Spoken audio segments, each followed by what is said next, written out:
On your mark. Get ready.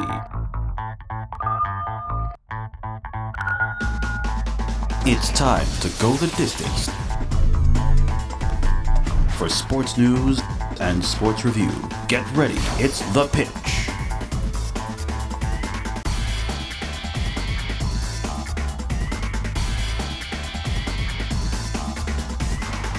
Hello, everyone, and welcome to The Pitch.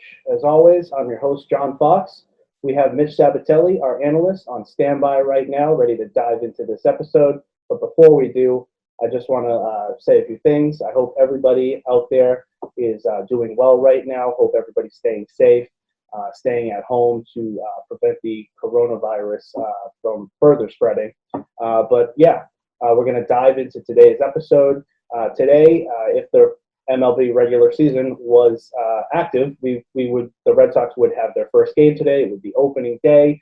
It's very depressing, very bleak. It's also, we've had some rain, so it's very gloomy on this stay-at-home quarantine. So we'll jump right in, trying to get back into the baseball spirit for this MLB edition episode, I like to call it. First off, Mitch, who do you think, your opinion, who has had the best offseason so far in the MLB? Well, before I get to that, too, I just want to say, too, how when I was a kid growing up, this was a big day for me. I used to love the home opener. I would rush home from school. Usually it would be on like a 3:30, 4 o'clock, and I'd run home, especially like kids and like early teens, you know, that 10 to 15 range where baseball is like huge for them. I think that's the first time you're really like into the game, you know, and especially right now where kids are now going towards the football and basketball. I think the whole grow the game thing is really important. And this coronavirus, while it's obviously you can't do anything about it, it's going to hurt that a little bit. So it's important. And also it's usually the start of the spring season, and, you know, it doesn't really feel like spring yet. It kind of feels like a in between right now, but for no fact of his own, you know, it's tough. I think it's important to make sure people, even when this whole thing's over, maybe have a summer league for kids to make sure they can grow the game and keep it going. But with that said, I do want to talk about the LA Dodgers. Obviously, they got gifted this Mookie Betts thing, and it hurts Red Sox fans alike, I think, by getting him and also getting David Price. You know, I think David Price now won't have that pressure on him as he had with the Red Sox the last couple of years. You know, there's not too much people making sure that David Price is the guy. You know, before they had Chris Sale, David Price was the ace in the Red Sox. And then after they had Chris Sale, you know, they still know that he was still getting paid $30 million. Now that the Dodgers are only paying half of that, you know, he can be the second or third starter. Yeah, and he can have a lot more time to play some Fortnite. Exactly. You know. Yeah, he can play Fortnite, and he can get rid of all of his little cramps in his hands and stuff. But now he will have a lot less pressure. And I love what the Dodgers did, obviously, getting Mookie Betts and retaining everyone. They also made a lot of other moves in the bullpen. You know, Bruce Graterol. I love what they got, you know, to help out Kenley Jansen a little bit. And I think it's been 5 years, 6 years now where the Dodgers had a shot and probably been the favorite to win it. And, you know, I think this could be finally the year where they step up. But two other teams that I think are really getting overlooked, I think the LA Angels finally helping out Mike Trout, you know, getting Anthony Rendon, who's not only a great player, but I think is a great person. And he really helped the Nationals get over the whole Bryce Harper thing, and they actually won because of him. And then also the Chicago White Sox. Very quietly, they get Dallas Keuchel, they get Yasmani Grandal, they get Nomar Mazar, who's used to be like a top prospect. Now nobody really has been talking about him. They get him out of the woodwork, and they get Edwin Encarnacion. And I love what the White Sox are doing in a really weak division. So those three are my big winners this offseason. Perfect. I wholeheartedly agree with you on that one. So let's move forward. Let's do a division by division breakdown right now. Sure. Let's project where teams would be. Well, if there was a season right now, where teams would be. Let's start with the AL East, our favorite: Red Sox, Yankees, Blue Jays, Orioles, and Tampa Bay Rays. It's really hard not to say Devil Rays. Yeah, I know. It's still we go way back. It sounds better, Tampa Bay Devil Rays. But it makes more sense. Yeah. Okay. So, you know, it's more of a little like in between there. But we'll talk about the Rays too. I think Kevin Cash has been great as the manager. You know, he invented that whole entire opener thing, doing a lot with nothing. Kind of doing the Billy Bean method as a GM, bringing it to a manager type where, you know, kind of maximizing what he has and not trying to do too much.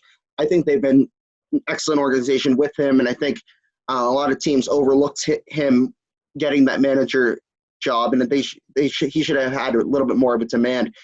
I think the Yankees are clearly the class of the AL East, especially with this abbreviated season, whether they do a doubleheader, a lot of doubleheaders, or if they just do less games. The Yankees always have injuries. Ever since they got Stanton, they've always had injuries. They threw Stanton out there. Judge has had injuries. Gary Sanchez, they're pitching. I know they're going to lose Severino, but getting Garrett Cole is just an amazing feat in itself. He's battle-tested in the AL, and he's just going to be great for them. Never really had a injury history. He's had a couple up and down years, but I think he's figured that out. I think he's the ace to go. I think, James Paxton's going to have a better year this year. And I think Tanaka being solid there. I think they're the class of the AL East right now. I do like what the Rays have done. I think they're very solid up and, bottom through top. I think they have a really good 1-2-3, one of the best 1-2-3 rotations in the game with Glasnow, Blake Snell, and Charlie Morton had a great year last year. I love them. I love Kevin Cash. Really solid lineup. The Blue Jays are a couple years away, and I like what they got with Ryu and their lineup right now with Bichette and all the young guys, Kevin Biggio, Vlad Guerrero, love them. And obviously the Red Sox, I'm throwing them out there. Rotation is completely trash, and now that Chris Sale, I guess, is electing to have Tommy John when everyone else is trying to save all these masks and all these surgeries for everyone, and he's still getting a Tommy John surgery in the middle of a pandemic. I didn't like that. There's no rotation for them. They still have really good hitting. Devers, Bogarts, Benintendi, list goes on, that. actually. I love their addition of Kevin Pillar. Yeah, Kevin Pillar. And I That's actually do like Pillar. That's a very Red Sox acquisition to me. Yeah, getting Kevin Pillar. Yeah, what is he got, obviously like those are nothing. 240? So I think it's gonna be a 2-team race there. And if Chris Sale was healthy, I think they would still have a shot. But I think the Yankees are gonna make one more move in the deadline. If there is, I don't know what the deadline is, but if they get another pitcher, then they're gonna be the team to beat. We want Kevin Millar. That's we want Kevin Millar. Cowboy up, baby. Mitch, have you ever heard of the website Cameo or the app? Yes, it's when you pay people to say hello to people. I want to start doing that to have them introduce the show. Do you think that it would be ingenious? That'd be have cool. Like Kevin Millar. Really cool. Kevin Millar is on there. Jackie Bradley's on there for like $50. You can pay. I think you can pay Caitlyn Jenner like $500 to say hello. What I love about Cameo. Yeah. What I love about Cameo is I like going all the way to the bottom and the lowest priced people. Yeah. You can get Jackie Bradley to say happy birthday to you for like $7. You can get Daniel Tice of the Celtics for $10. They had Jonas Gray on there for $20. And I think that's his major thing of income right now. He doesn't really have much money. So I think a lot of these people, they're unemployed. They're going to go on Cameo. That's something we should keep. We should store for the future. I will say hello to anyone for Cameo any money. Introductions. Cameo pitch introductions. That's a great idea. All right, moving on to the AL Central: Tigers, White Sox, Indians, Royals, and Twins. Where does each team stand? This is always a weird division. I feel like it's always like the worst team in the division since the 2000s becomes the best team. Yeah, I think the Royals are done. I think the Twins, they had their years there. Jose Barrios, I feel like they always overachieve, and then when I expect them to do well, they aren't good, and then the opposite, when I expect them to not be good, they are good. I like the White Sox here. I think they're good. I think the Indians are kind of past their prime here. They kind of waited out. They lost Kluber. They had their time to strike a couple years ago. They're gone. So I think it's going to be a two-team race. Obviously, Tigers are out. Obviously, the Royals are out. Two-team race between the Twins and the White Sox. I'm going to go on a limb. I think the White Sox made enough acquisitions. I think they're going to win that division. Cool. Perfect. Moving to the West, the Rangers, Mariners, Angels, A's, and Astros. Where does each team stand, Mitch? Yeah, I mean, as bad as the Red Sox offseason has been, the Astros has been worse. I think they definitely took a hit. And I will, people always say how, they'll still get back on track. They'll still get back on track. But if you look at the player-by-player breakdown on the home versus away, I mean, Altuve, where he won that MVP, his average at home was around 380, and on the road was 280. Mitch, in the new MLB game, I don't know if it's the show, if they still do that. I can't remember what MLB, but it was. I think it's the show, yeah. MLB The Show 20. They did. It's hilarious. There's breakdown statistics. No, there's breakdown statistics, like individual, like other sub-stat category, like telling what. Saber matches. They said for Jose Altuve, is a homebody. Like he was under homebody, plays better at home. I thought that was pretty great. That's pretty good. That's what. Once we get going on with our softball, I'm bringing in barrels. I'm doing everything. I think what the Astros have done, there's been so many issues with them in the off season that they can only prove people wrong that they are still good. And obviously, their core, Springer, Altuve, Bregman, Correa, are going to be still there. And I will still pick the Astros to win that division. But I wouldn't be surprised if they come out of the gate slow. And I think this whole coronavirus, in a weird way, is helping them out a lot because everyone would be talking about them right now. Everyone would be talking about how – I mean, I think the whole traction for this season was to, boo the Astros, and now that's all been alleviated. I think the Astros are going to win that division, but I like the Angels. The Angels are still another starter away from really competing in that division. They just – every year they just don't help Trout out with the starters, and, they're missing one. Most your top two unlikable players on the Astros roster. Go. Ooh. I just think Bregman's cocky. I hate for Bregman. some reason, I hate Bregman, I feel like he's always been the best player on his team. And, of course, him being a centerpiece in this whole scandal. Yeah, whether it was like middle school or high school, I think he's always been kind of a cocky, arrogant person. And I don't know, maybe he's the nicest guy in the world. I don't know. But it's just from the outside looking in, he would be my guy that I don't really like. I mean, you can't really understand what Correa is saying too much when he talks about the whole hitting scandal. And also, I like Springer. I think Springer's a great guy. I think Springer's good. And I love Altuve. I think he definitely did cheat, and I definitely do think he knew that he was cheating. But I think he's a great leader in there. So the one guy that really pissed me off is Alex Bregman. But again, he might be the nicest guy, but there's something about him. That whole thing with Kluber last year about the bobbleheads and everything, he was just there's something off with him. He definitely was. I would say it's Bregman and Yuri Gurriel. If he's still on the team, he's still on the team. Why Gurriel? They didn't. He's just a part of my French. Remember the whole. He's just it's really hard not to call him a D. Yeah. But remember what he did to Yu Darvish in the. He's a. Yeah, that's true. That's true. He's got a little A-Rod in him. He's a loser. And then he's quick to apologize. He's like, "I'm so sorry." Yeah. No, I think Bregman's on my top list. I just him, and honestly, if I wasn't a Red Sox fan, I think Benintendi's the same way. I think Benintendi has the same kind of cocky attitude. I don't know about cocky attitude. I mean, there's nothing cocky about that in like 2 seconds. So are you picking the Astros to win that division if you had to pick? I would still pick them to win the division. Yeah, I would still pick them. All right. Moving on to the NL East: Phillies, Marlins, Mets, Braves, and the Nationals. The World Series champion Nationals foiled the Astros' plans. Who do you like for this division, Mitch? Well, there's always like the same for the last like 5 or 6 years. It's always been like, oh, watch out for the Mets starting rotation. I'm done with them. Noah Syndergaard finally has Tommy John. He's done. Obviously, the Marlins are out. I think the Nationals did a pretty decent job bringing back Strasburg, but I think they overachieved last year a little bit with Rendon. Losing Rendon's huge. The Braves, I love the Braves. I think the Braves are going to be huge. I think 2 years ago I picked them to break out, and they did. Last year I picked them to get pretty far in the playoffs, and they were a little bit low in the playoffs, but I think finally they kind of had that core of like the Astros core a couple of years ago, with Albies and Acuna and Freeman. Yeah. They're kind of the new wave people. And now their starting rotation's looking really, really good. Fultonavich is coming back. John Newcomb's coming back. I love that rotation. And I think that with their coaching and everything right now, I think they're the most balanced team in that division. I think the Braves are going to be really, really tough to beat, especially in a shortened season. Moving on to the NL Central, we get the Cardinals, Pirates, Cubs, Brewers, and the Reds, the awful Reds. Thoughts on this division? They're always strange. It's always a strange division with them. I'm going to say that the Cubs come back and actually, do some damage. I think losing Joe Madden might hurt them a little bit, but I think the last couple of years they were still in that World Series hangover. When they won, the next couple of years really turned the corner, and they kind of like just use that as like a catapult, and they haven't really been very good since then. I think finally now people are underestimating them, and I think they're going to surprise some people. I think the Cardinals losing Marcell Ozuna is huge.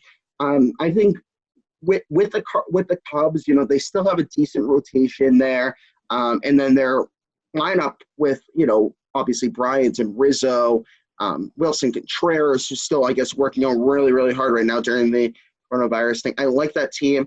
I think they're the most – and I think with this year, chemistry is going to be huge in a shortened season. You're not going to have that time to make those upgrades throughout the year. You're going to have to gel really early. So it's going to be those teams that have been together for a while that have a shot. And I think, the Brewers, they're always there, but they're always pitching inept. I don't know what it is with their starting pitching, but I'm going to go with the Cubs there. When's the last time the Reds were relevant? They had a couple of years. They went in the playoffs there with Votto and Johnny Cueto. Yeah, but like very brief stints. Yeah, they're never like a powerhouse ever. It's never like, the Reds division. It's never their year. Yeah, that's true. Yeah, Joey Votto's on the decline too. What did he bat last year? People have been saying he's been on the decline for the last 10 years, and he'll randomly have a really good year. He randomly he's had like I'm pretty sure his last 2 years were pretty. Yeah, last year was very bad. I forget what he was last year, but 2 years ago he was up to Joey Votto standard. Yeah. He's a great player. He's always been a good player. Oh yeah, he's a But like you say, the Reds are never like up there. Even the Pirates and the Brewers have had their years. The Reds have never really been like, okay, it's their division. But that division's always weird too. Both central divisions are always strange. It could be anyone in that division. Yeah, the Brewers. Well, the Brewers have never won a World Series. So yeah, all right. We'll move on to the NL West to finish us off.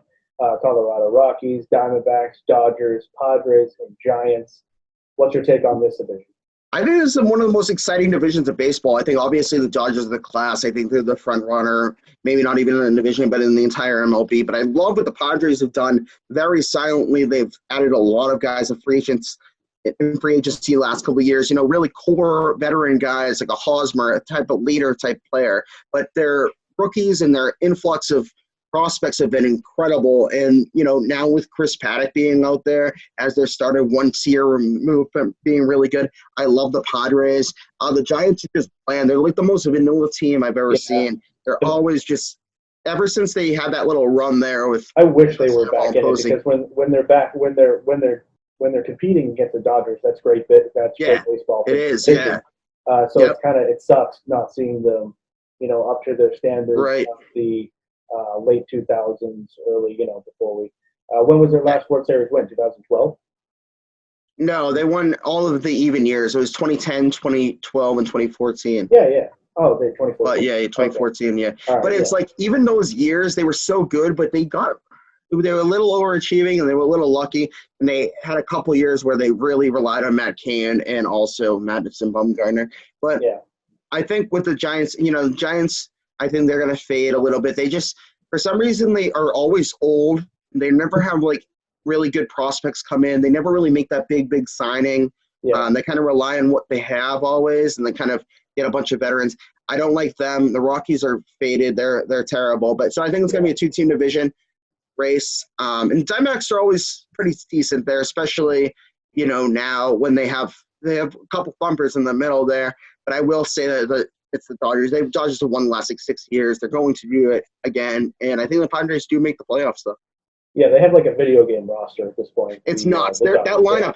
One thing about the Dodgers, though, like their rotation is solid on paper, but they need to all stay healthy. I mean, Clayton Kershaw, there's a question mark there.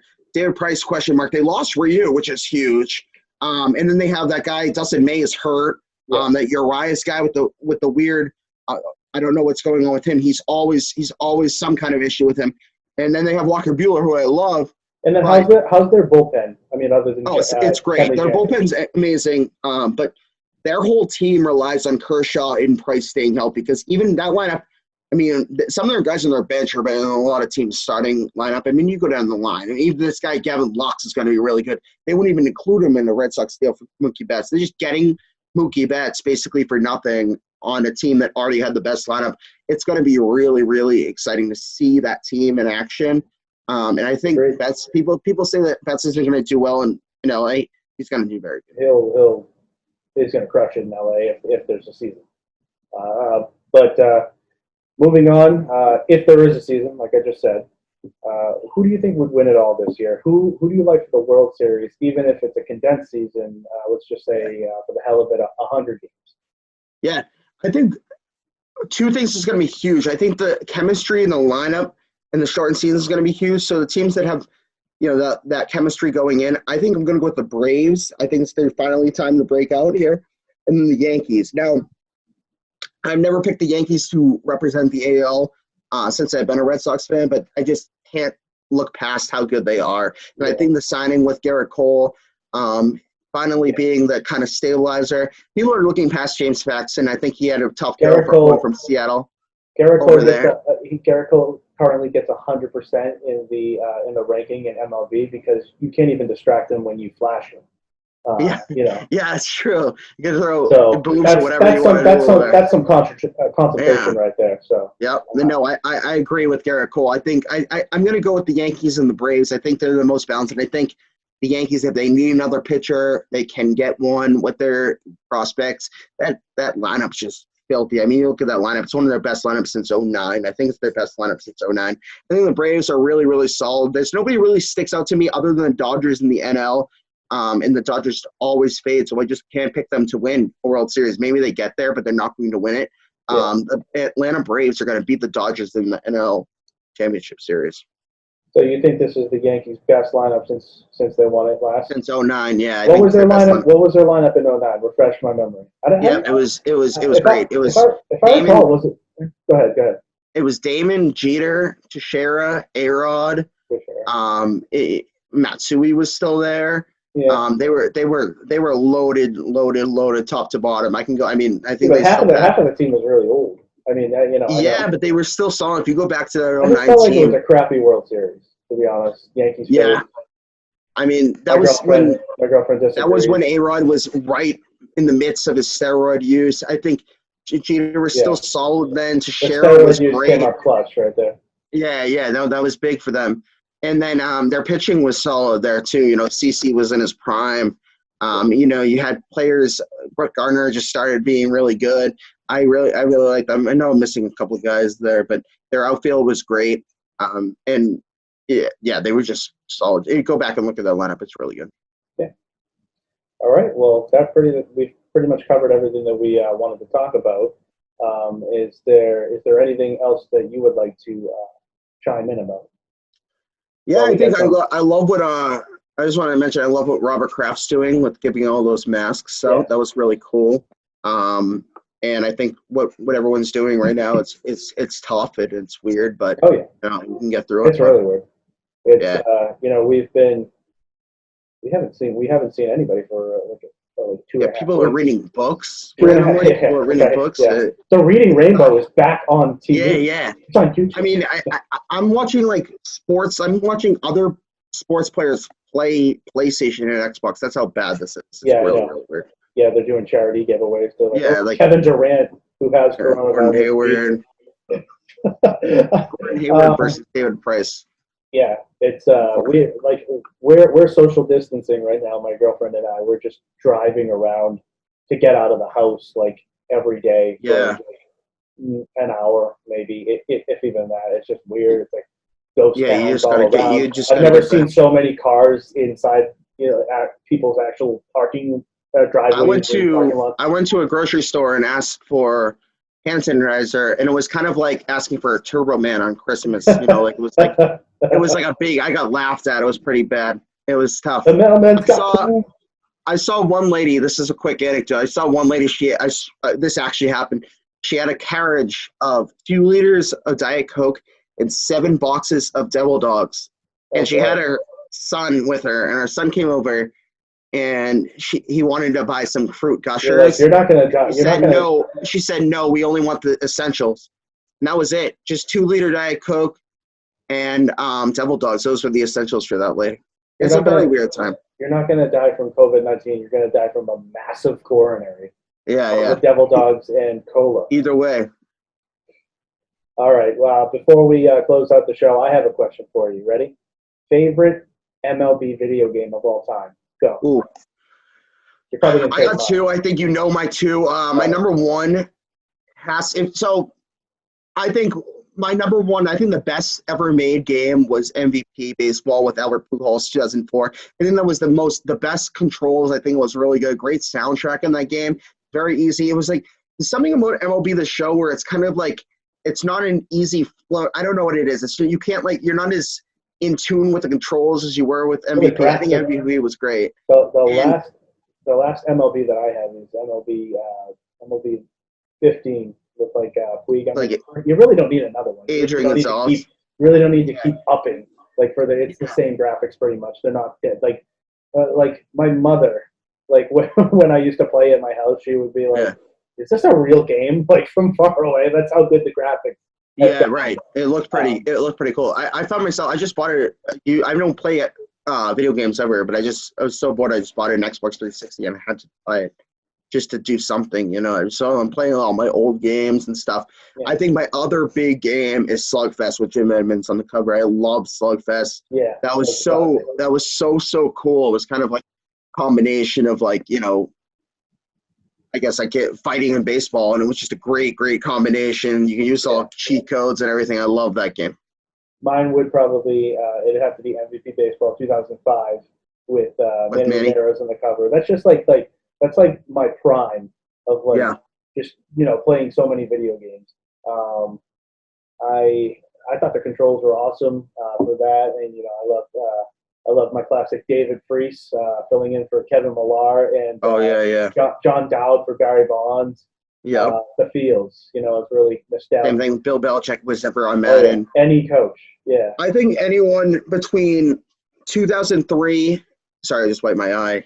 Can't be doing that anymore. But I just anywhere between 2003 and 2007 for sports video games was incredible. And then after that, once NBA Live switched to like NBA Elite and it got glitched. I thought 2005 was a great year for games, like nostalgic games that I remember playing so much. I think that was the height of going from PlayStation 2 to PlayStation 3 there. Yeah. Maybe even a couple of years before that. In 2005 with Ray Lewis on the cover. You get NBA Live. That was Hit Stick.